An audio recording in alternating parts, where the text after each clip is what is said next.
Our family is facing some tough times. My daughter's stepmother doesn't like me because my daughter dropped out of school. She said mean things to us, making me really mad. Even though my daughter warned me that she judges people by their education, I couldn't forgive her. I felt like she deserved to be treated the same way she treated us. Then she insulted my husband, and I got even angrier. Fired her husband from his job right away. I'm the boss of a big company, and I decided to teach her a lesson for picking a fight without knowing who I am. My name is Patty, and I'm 54 years old. I'm the president of a company, and right now, I'm living with my daughter, Nicole, who's about to get married. Life has been busy, especially since my husband died in a car accident when Nicole was just 3 years old. I still wonder why he left us. We promised to always be together. Now I'm a single mom, and I miss the times when we were a happy family of three. Sometimes, when I think about the past, it's hard to remember much because I was so overwhelmed. After my husband passed away, I had to take over his company. I had to juggle everything by myself, running the household, taking care of Nicole, and managing work. I didn't have any family nearby to help. I had to do it all on my own. Mom, are you okay? You're not sleeping at all. Nicole would worry. Yeah, I'm fine. Mom has to work hard to take care of us since Dad left. And I want to work hard so we can go on trips together. I'd reassure her. Nicole started helping out with chores as soon as she was old enough to understand. Even in elementary school, she pitched in with laundry and cleaning. When we had free time, we'd go to the park, shop, or eat out. It was a lifestyle I never expected as a single mom, but it was possible because of my amazing employees. The company's sales kept going up, so our life became more comfortable and prosperous. I started to notice something wasn't right with Nicole when she was in her 3rd year of middle school. One day, her homeroom teacher called me in. At first, I thought maybe she had a fight with a friend, but the teacher told me Nicole had been skipping school. What? But I have breakfast with her and see her off every morning. I said, feeling confused. I told the teacher, but I was at a loss.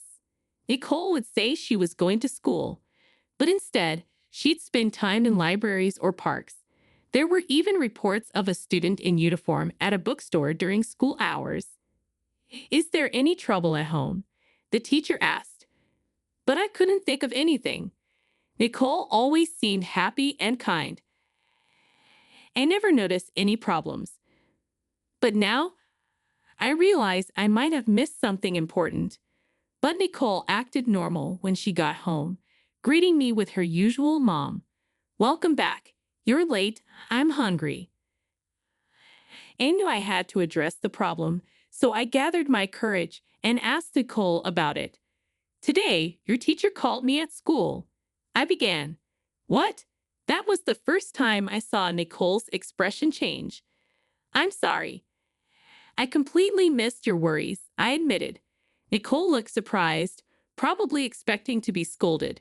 If you have any worries, don't hesitate to tell me. Mom will never force you to go to school. I assured her.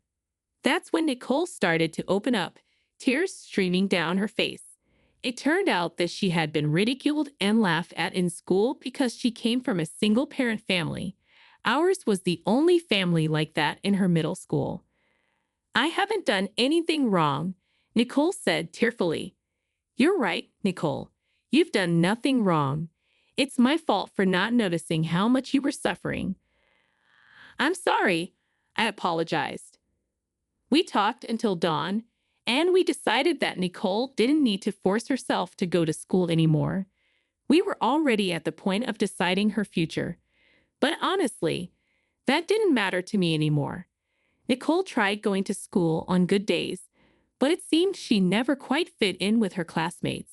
At first, there were some kids she got along with, but even they distanced themselves when they found out she was from a single-parent family. By the time she was about to graduate, Nicole seemed to have accepted her situation, saying something like, "It's fun having all sorts of people in the world. Everyone's just narrow-minded." Of course, I agreed with Nicole. I have the company my late husband started, and thanks to our hardworking employees, we can live comfortably. But I wonder how people would see us if we didn't have this source of income. Nicole graduated from middle school without any issues. However, she chose not to go to high school, so she ended up being a middle school graduate. But in today's world, as long as you're willing to study, you can always start over. So I thought it was okay to wait until that time came. Nicole, who started working after middle school, worked harder than I had imagined. My dream is to marry the man I love and become a wonderful wife, Nicole said one day, now over 20 years old. Occasionally, she mentioned marriage, which made me think she probably had a boyfriend. "Hey, Nicole, do you have a boyfriend?" I asked. "Yeah, you caught me. Yes, I do. We've been together for a year now. His name is Fred. He says he wants to marry me," she revealed. "That's amazing. You're already talking about marriage," exclaimed, feeling happy for her. While we were enjoying a leisurely dinner and getting excited about Nicole's future dreams, it seemed she had hit another big obstacle. "Actually, I ran into Fred's mom by chance when we were out on a date," Nicole shared. "Really? What was she like?" I inquired. "Well, she was kind of scary and might have made some snide comments. She even brought up education," Nicole explained. "I see. It seems Fred's mother values education and has an old-fashioned mindset. It's outrageous to check educational background at the first meeting," I remarked, feeling frustrated. But according to Fred, it's a usual thing for his mother. Nicole honestly told her that she was a middle school graduate, which seemed to shock her. Unbelievable. I've never heard of someone being just a middle school graduate nowadays, Fred's mother exclaimed. "Fred, are you really okay with this? Maybe you should rethink this. This girl is definitely not right for you," she added, saying such harsh words in front of Nicole. As her mother, I was furious to the max. But then I wondered how Fred responded to his mother. Did he protect Nicole? However, it seems Fred did his best to defend Nicole. "Mom, please stop judging Nicole based on her education alone. She's not the person you think she is." I fell in love with Nicole for who she is, not her education. What's that supposed to mean? You can't listen to your mother's opinion. Everything has gone well because I was here. Have you forgotten all the favors I've done? Fred's mother retorted. "No, it's not like that," Fred replied. "But I really think Nicole is my soulmate. That's why I want you to see the good in Nicole." Fred pleaded with his mother, but she seemed unconvinced. However, she didn't say anything more at that moment. Normally, that should have been the end of it. However, as they were about to leave, Fred's mother forcefully stopped them and insisted on going out to eat. During the meal, she managed to look down on Nicole from head to toe. I hate to say it, but I don't feel like I can get along with her. It's really strange. I think you'd understand what I mean if you met her, Fred's mother expressed. "I see," I replied, feeling frustrated. I wanted to join in and complain together, but all I could do was watch over Nicole as she hit this wall. The harassment from Fred's mother continued. During a meal, when Fred had left the table to pay, she seemed to have asked Nicole to exchange contact information. "Since we're going to be involved for a while, I'd like to have your contact information," she said. "Fred is a kind-hearted person, so I have to protect him from being deceived by someone like you," she added. Nicole wondered how much more she needed to say for this woman to be satisfied. But Nicole was too scared to say anything, and since she couldn't find a reason to refuse, she gave her contact information. This marked the beginning of a hellish period for her. She started receiving several emails a day from Fred's mother, driving her nearly insane. Fred's mother just couldn't get over Nicole's middle school education. No matter how respectable a job Nicole had, it didn't matter to her. I never thought my education would lead to such a character assassination. Nicole lamented. Is being a middle school graduate really that bad? She asked. What are you saying? That's just a few people talking. Don't worry about it, I reassured her. Yeah, you're right. If you say so, then it must be true, Nicole replied, trying to stay positive. Absolutely. Be confident. I encouraged her. I spent days trying to keep her spirits up. The idea of educational discrimination seemed outdated, but Fred's mother remained unsatisfied. Eventually, she insisted, I want to see the parents. I will convince your parents. Surely they aren't middle school graduates too, right? What do you mean? They aren't middle school graduates, Nicole replied, confused. Ah, good. It would be terrible to get involved with such worthless people anyway.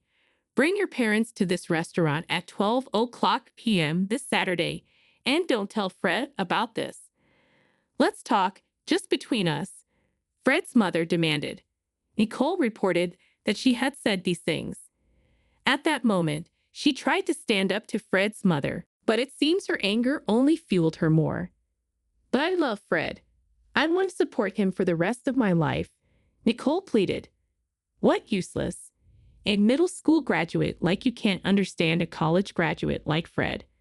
We live in different worlds, Fred's mother retorted, determined to separate Nicole and Fred. She seemed to think it was useless to speak to Nicole, so she resolved to convince me. The more I heard, the angrier I became. What? That's unbelievable, I exclaimed. But she seemed serious.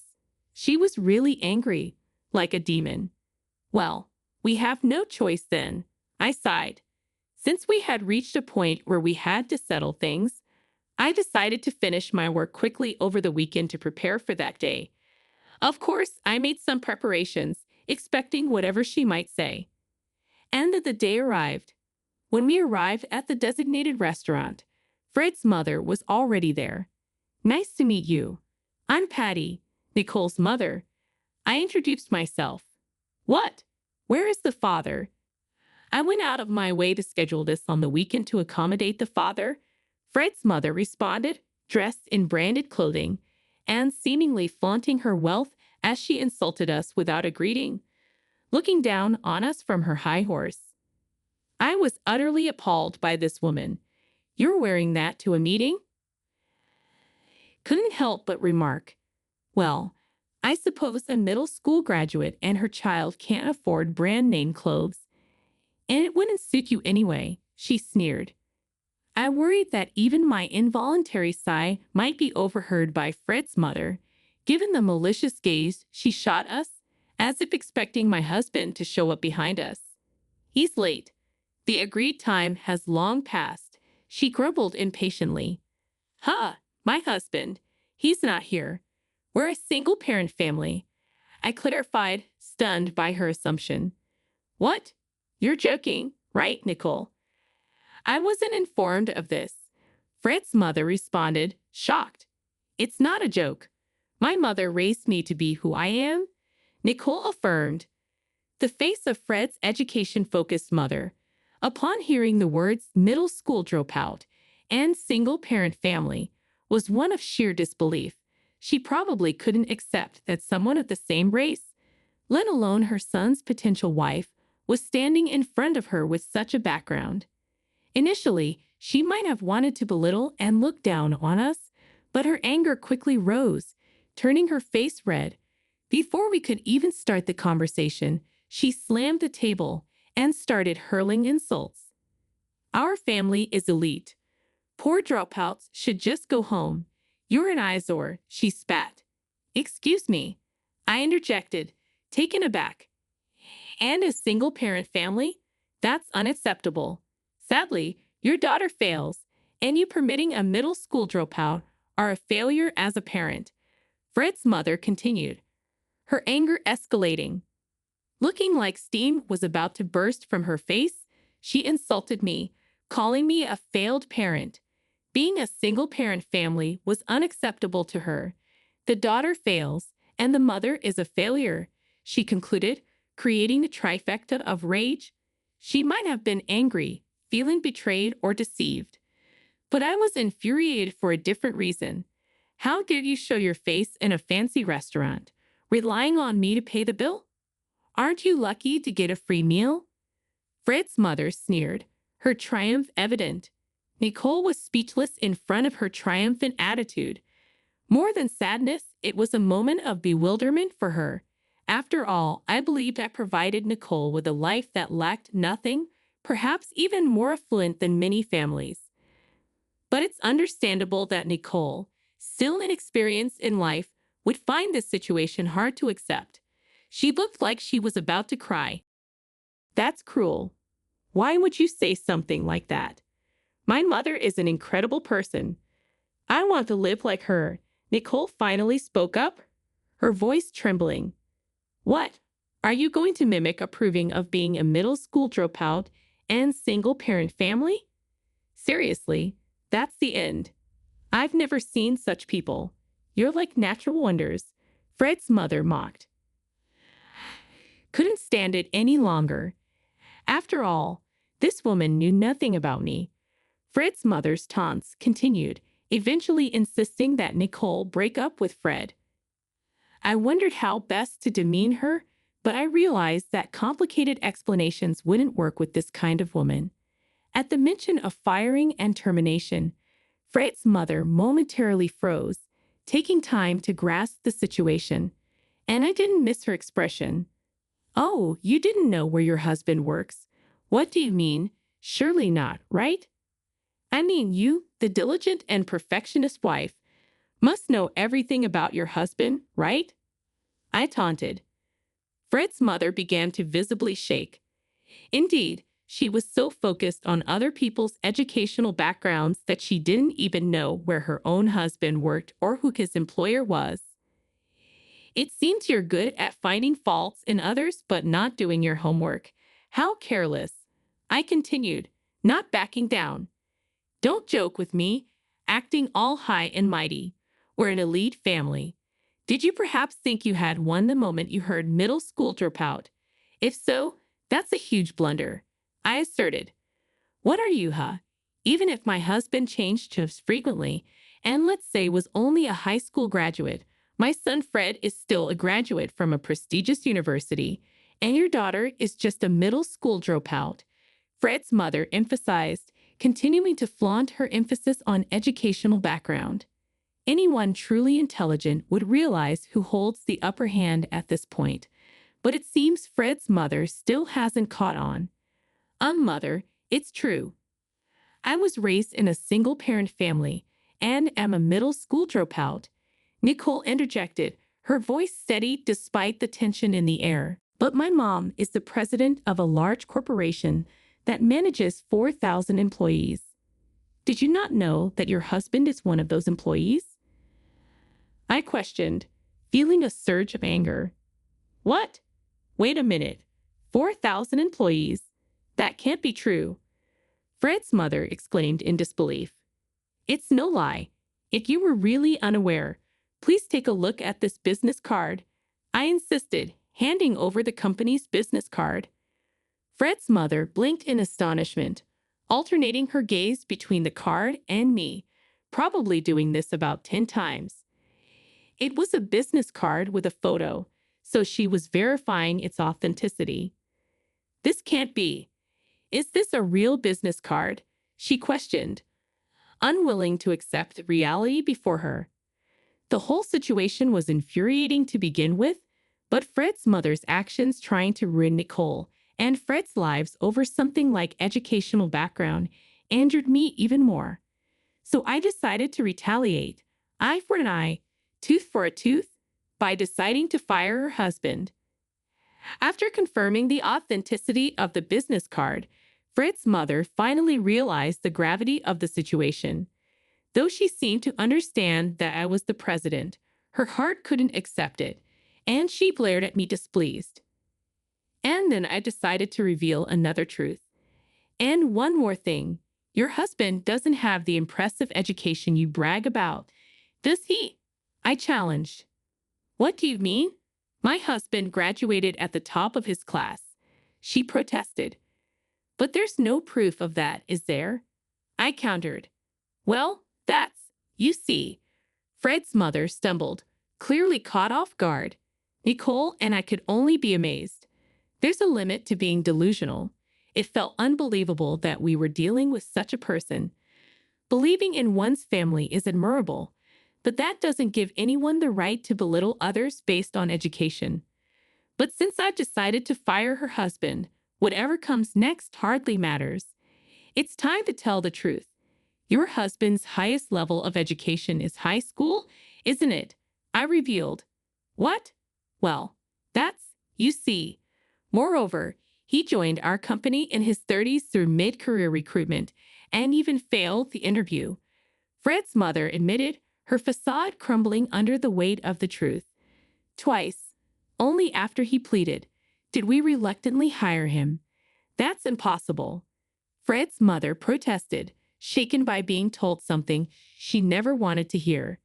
Her demeanor shifted from confident to frightened. But this conversation is far from over. That's not all. Your husband isn't even a full-time employee. I continued, determined to reveal the truth. No, stop it. Why would I lie in this situation? Fred's mother exclaimed, her voice trembling. Indeed, after some investigation for this day, it turned out her husband worked for my company.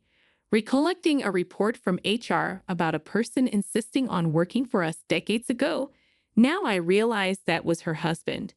Despite lacking knowledge and experience for immediate employment, he was hired as a contractual employee.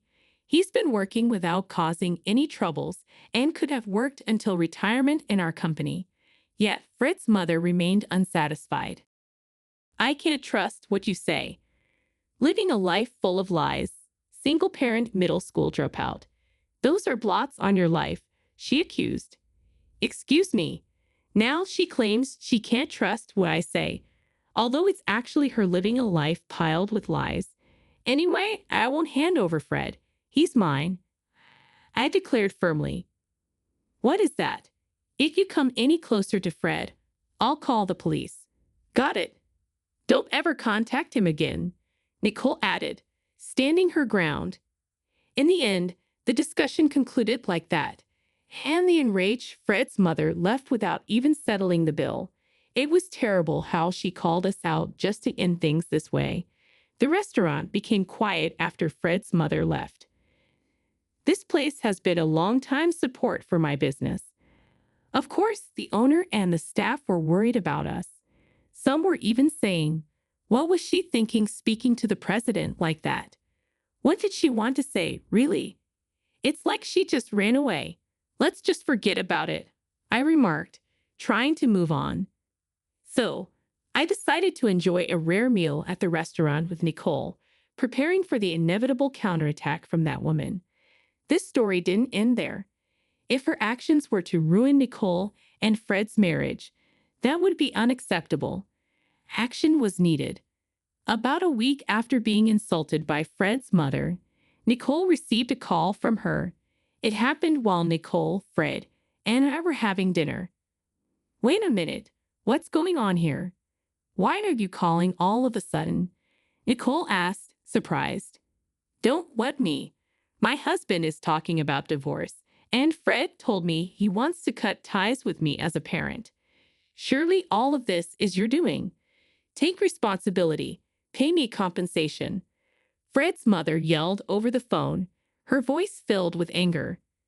Listening on speaker, we were stunned by Fred's mother's outburst. Having anticipated something like this, I couldn't help but feel a sense of vindication. Fred, initially planning to stay silent, finally spoke up. Mom, it's me, Fred. Why are you still with that woman? I was worried because I couldn't reach you. She's no good. Come back home now. Fred pleaded. What are you talking about? I've told you many times I'm going to marry Nicole. Why keep interfering? Besides, I've been thinking of cutting ties with you as a parent. Fred declared firmly. What are you saying? You can't just cut ties with a parent? Nicole was raised by a single mother and is a middle school dropout. You understand that, right? You should definitely stop marrying a woman who hasn't received a proper education. It's something I oppose. Fred's mother argued furiously. Fred's mother was furious. She might have thought Fred was unaware of what she said at the restaurant. Only she didn't realize everything was already out in the open. Do you really think Fred didn't know about that day? I wondered silently. Huh. Oh, sorry. I told Fred everything. I thought Fred didn't know about the restaurant conversation. His mother seemed assured, but my daughter was reliable in such times. It seems Nicole anticipated the turmoil and was prepared. I happened to have a voice recorder, so I recorded everything. I thought it would be better to show Fred your true nature. Fred was shocked. It's no wonder he decided to cut ties. What have you done? You're breaking up a family, and you don't care. Fred's mother accused. No. Everything is your fault, isn't it? Indeed, Nicole had recorded the entire exchange. Feeling something might happen, she recorded it to share with Fred. The recording proved to be very useful. Upon hearing it, Fred went from stunned to furious. He also played it for his father, leading to discussions of divorce and cutting parental ties. Anyone would see this situation as unreasonable, and Fred's mother deserved what came to her. At this point, the cornered Fred's mother had no choice but to accept her defeat. Fred, please listen to me, she pleaded. Please, I had my reasons. You know I just wanted Fred to be happy, she added, calling herself Mama in such a pitiful voice, desperately trying to convey her thoughts. But Fred wasn't having any of it. I never thought you could be such a terrible person. I'm disappointed, Fred replied firmly. Fred, please don't say things like that, his mother begged. No, I can't do this anymore. It's seriously over, Fred declared coldly. Rejected coldly by her beloved son, Fred's mother completely lost her place in the world. No amount of crying or pleading seemed to change Fred's mind. Dad said you were the worst, too. He's always said you judge people only by their education. There are plenty of people who didn't finish high school, but still started successful businesses. Anyway, both Dad and I have decided to cut ties with you. So take care and don't contact Nicole anymore. Please just listen to me. Will you? That's why I'm saying it's over, Fred explained, cutting ties decisively. Fred's mother, disowned even by her cherished son, was utterly defeated. I predicted this would be the last time we'd speak with her and had the last word. What a shame, huh? The things you do always come back to bite you. And let me drive this home. If you try anything that hurts my precious daughter again, it won't end well for you. Remember, everything you say and do to Nicole gets back to me, I warned firmly. Despite her continuous excuses and apologies, Fred's mother begged, I'm sorry. It was my fault. But please let me talk to Fred at least one last time. Tired of her incessant demands, I unilaterally ended the call and immediately blocked her number. Even her emails were blocked. Wondering why Fred's mother would contact Nicole, it turned out Fred had already blocked her number. It seems the divorce between Fred's parents was imminent, with Fred's mother being told to pack her things and leave the house within a few days by Fred's father.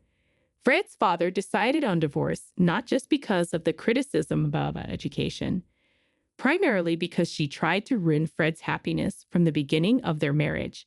He had informed her he was a high school graduate and had promised to work hard and provide for the family. Despite moving between companies and never taking any money for himself, Fred's father worked tirelessly for his family.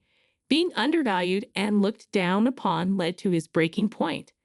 Abandoned by her hard-working husband and disowned by her beloved son, Fred's mother faced a bleak future with no money, no home, and no family. It was instant karma. Having never worked outside the home, She now faced the daunting task of earning her own living. Though she won't be able to maintain her previous lavish lifestyle or act superior to those around her, she'll have to manage somehow. Currently, she's said to be doing physical labor at a night construction site. Eventually, Nicole and Fred's wedding date was set. Seeing their happy faces made me incredibly joyful. They seemed to be tied by the red string of fate. As for Fred's father, despite saying he was fired in front of Fred's mother, his diligent and excellent work ethic was well known among his colleagues. Although his education was lower compared to other employees, he had become indispensable to the company and was relied upon by his juniors. Deciding it would be impossible to fire such a dedicated worker, I only bluffed in front of Fred's mother. He will continue working at my company. It feels strange to become relatives with Fred's father through the marriage of our children, but I believe we can build a good relationship going forward. Nicole looked exceptionally happy, which meant the world to me. Mom, thank you for raising me. I will make Nicole happy for the rest of our lives, so please rest assured. Fred assured. No parent could hear those words without shedding a tear. Fred, please take good care of Nicole from now on. I believed my husband in heaven would also be pleased. As a mother, I'll continue to watch over them, hoping for their lifelong happiness.